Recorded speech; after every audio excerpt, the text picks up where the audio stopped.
Today I'll be working on a 2013 Mazda 3. The truth. In this video we're going to put some lowering springs on the Mazda. First thing you're going to want to do is go ahead and pop our hood. Next we're going to want to loosen these 3 bolts. Don't take them all the way out yet, just loosen them. Because if you take them all the way out and then jack up the car, it's going to fall straight through the bottom. Now if yours is like mine, you have a strut tower bar, you're going to have to remove it. All of my bolts, these ones, including these, are all 14mm on mine. Again, once the strut tower bar is off, just loosen these. Mine are all just kind of barely loose. Go ahead and loosen up. If not, go ahead and take off all your lug nuts while it's still on the ground. Once it's up in the air, the tire will just spin. You're trying to take them off. Next, you want to safety jack up the car. Don't forget to secure it with the jack stand as well. Be sure to go ahead and chock your rear tires. Next, we're going to go ahead and remove the front wheels.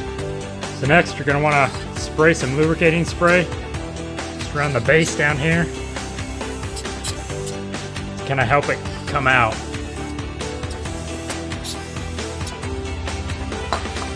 While that sets, we're going to go ahead and remove the speed sensor line. There it goes. Just tell them there's this little boot inside the clamp here. We're also going to be removing the little safety clip here for the brake line as well. I'll show you that in just a second. And you want to get your tip of your screwdriver right underneath this little clip. Kind of pry it against the bracket that holds the brake clamp on. It'll come right out. And you're going to want to pull your brake line down and then kind of finesse the rubber out of there. Move it aside. While you've got everything apart, it's a good time to give a good inspection of everything.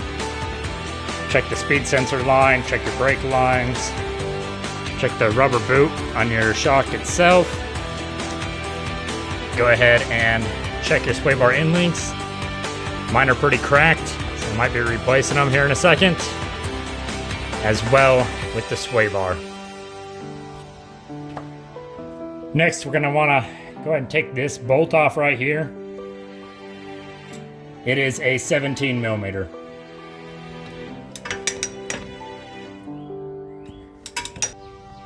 Once you have that bolt loose, but not all the way out, you're going to want to go ahead and jack this up a bit to relieve the pressure.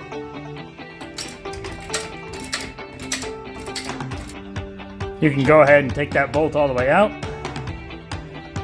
and go ahead and lower your jack. You're going to want to go ahead and remove this nut off the sway bar. So, you're going to use a 5mm Allen key inside the bolt, and then a 14mm on the nut itself.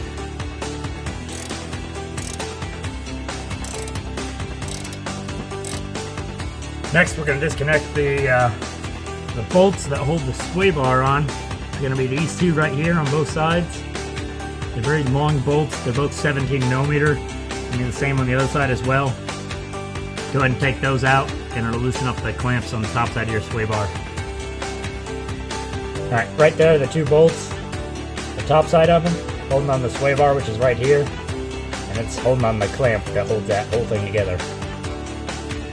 On the top side of these bolts, there were these little wing nut looking things that go on top, and the bracket of the sway bar sat right here. So just be mindful not to lose these, and when we put them back together, you're going to be putting them in this way. So the little fake nut that's welded on there is going to face upwards. Next, you're going to go ahead and start finessing your sway bar out of here. I am pulling it from the passenger side, but you can take it out from the driver's side too. It just takes a little twisting and turning as you go to get it all the way out. First, you're going to want to go ahead and take off the rubber boot and the bracket. It makes it a little bit easier to get this sway bar out of here. I'm going to go ahead and go on the back side of this with a screwdriver. I'm going to pry. There's a small little slit back here. Just stick your screwdriver in. Just kind of wedge it a little bit in there. Kind of breaks into the tension free, and I'm also going to hit it with more penetrating fluid. Next is the most time-consuming part of all this. I like to use a wooden block, put it about right here. And I use a rubber mallet. And I'm going to go ahead and smack the end of this wooden block to release the pressure on this guy. Try and force it down. Make sure when you're doing this, not to place your piece of wood on top of your wheel speed sensor. Move that line out of the way a bit, and then put your block of wood down.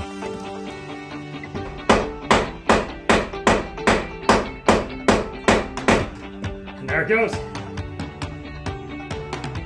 Next, you're gonna keep one hand on the bottom of your shock while you take out the 3 bolts up top. Because once they're out, it's just gonna fall. So you want to have a good grip on it on the bottom when that happens.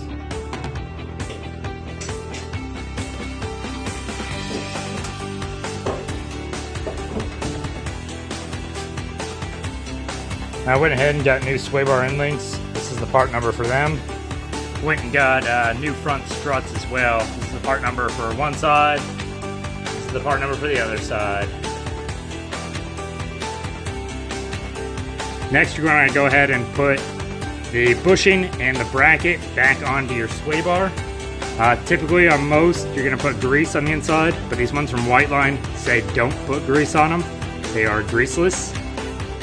Next, you just want to hand tighten these bolts with those wing nuts up top, holding the bracket on, just so it gives you some flexibility with the sway bar.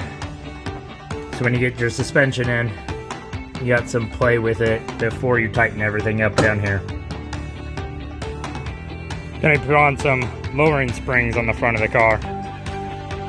Next, I'm going to go ahead and compress the spring that's on the stock suspension. And we'll be putting on the aftermarket one. It is ideal to use these. They're spring compressors. If you don't own a set, you can go to like your local auto parts store and rent one. I highly, highly recommend it because you don't want to be shooting all that pressure from the spring off the end of it whenever you take it apart, because it's very dangerous.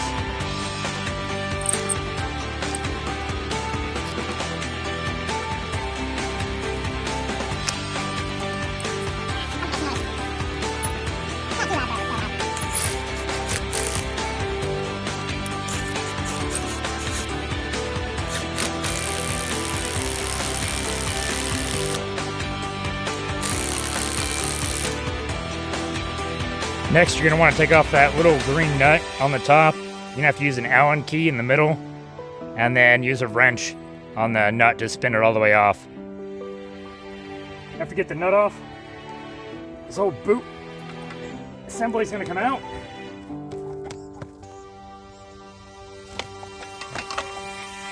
Well, it's supposed to. There it goes.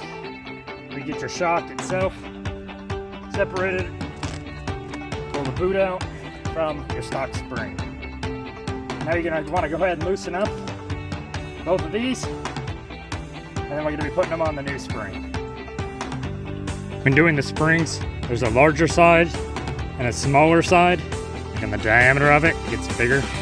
This side is going to go at the bottom of the shock itself, and the top side is going to go at the top.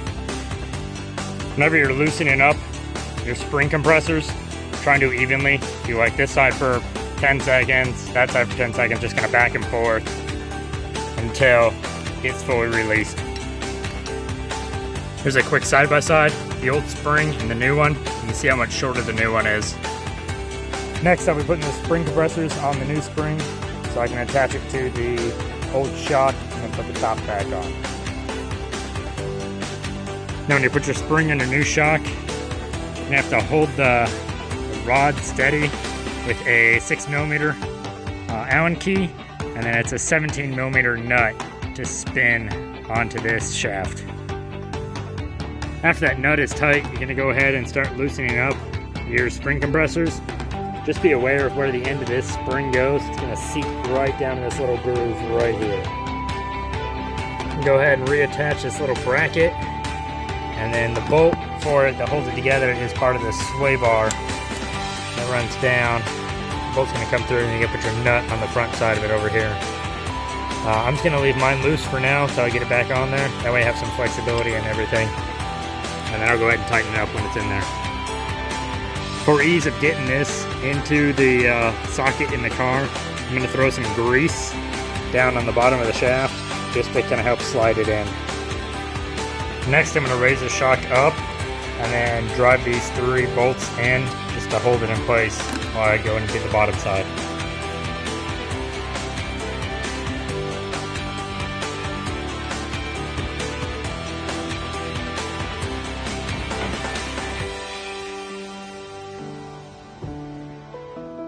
Once you get those 3 hand tight, you're going to come down here. And this little spine right here is going to fit right in that little opening right there. So you have to push down on the rotor and everything and get this shock to fit up in there, and then it'll wind up to fit in that little gap. Once you get it into the pocket here, I'm gonna next tighten up this nut right here for my sway bar. You may have an older style where it uses the Allen key in the middle, the nut on the outside. Because I got an aftermarket one, it's a little bit different. It's a 15 millimeter bolt on the, 15 millimeter nut on the front, and a 19 millimeter socket head for the bolt on the rear to hold it steady. So I'm just gonna go ahead and tighten this one up now. Next, you're going to want to bring this cup all the way up over the bottom of the shock here. You'll know when you went far enough when this little ring right here is where this bolt hole is. I'm going to be using a jack on the bottom just to kind of raise it up to get it to fit up on that. Once you get it seated all the way in there, you go ahead and start screwing this bolt into place. Should go relatively easily. Until it gets down to the end, then you'll have to tighten it up.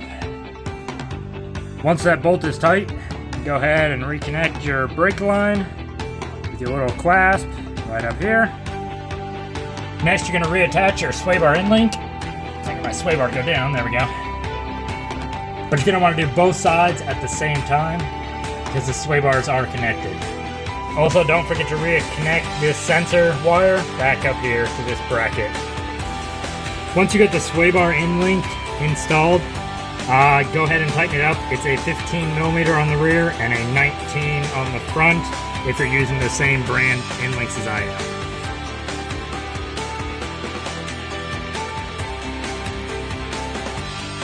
Also, go ahead and tighten these up all the way. Mine got a little bit loose when I compressed the shock up in here. I also have the bracket for my strut tower bar, which I'll be putting back on as well. I'm just going to put it underneath these bolts. If you're like me and you have a strut tower bar, don't forget to put it back on as well. Once you get all that back together, you can go ahead and put your wheel back on. Don't forget to take out your wheel chock as well. Now, as you can see, we have a lot less gap in between. It's about maybe down to about 1.25 inches, maybe about 1 inch. Well, I hope this video helps. If you have any questions or comments, please leave them in the comment section below. I'll try and answer them as soon as I can. Thank you.